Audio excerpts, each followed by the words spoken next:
রাজ্যে জাঁকিয়ে শীতের দাপট চলছে, আর এই শীতের সময় গায়ে মিঠে রোদ মেখে ঘুরতে যাওয়ার মজাই আলাদা।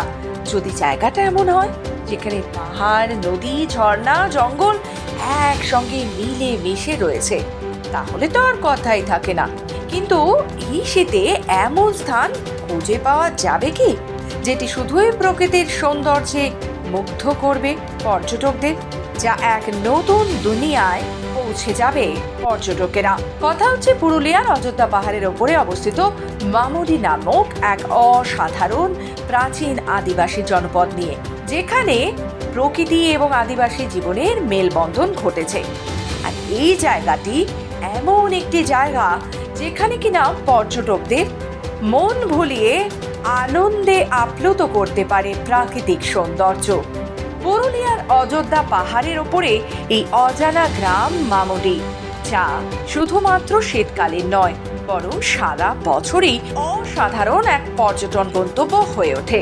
যদি পাহাড়, নদী, ঝর্ণা সব একসাথে সমাহার ঘটে এক জায়গায় দেখতে চান, তাহলে আপনি এই মামুডি আপনার জন্য হলো আদর্শ স্থান, যা পুরুলিয়া জেলার অযোধ্যা পাহাড়ের একাংশে গড়ে উঠেছে।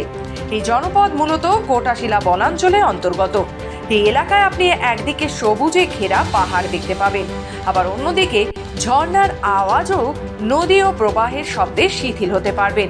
পর্যটকদের এই অঞ্চলের একাধিক দিকেই আকর্ষণ করে এবং সেখানে প্রকৃতির বৈচিত্র্য মানুষের মনকে খুব সহজেই জয় করে নেয়। এবং বন জঙ্গলগুলিতে ময়ূর, হরিণ, হাতি, সজারু, খরগোশ একত্রিতভাবে বসবাস করে। এছাড়াও রয়েছে নানান ধরনের গাছপালা।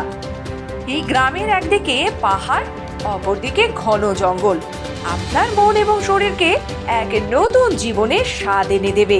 তবে শুধুমাত্র প্রাকৃতিক সৌন্দর্যে ওই স্থানকে আকর্ষণ করে তোলে না, সেখানে আদিবাসী সমাজের জীবনও বিশেষভাবে আকর্ষণীয়। সেখানে আদিবাসীরা তাদের ঐতিহ্য, সংস্কৃতি এবং জীবনধারা খুবই সাবলীলভাবে টিকিয়ে রেখেছে।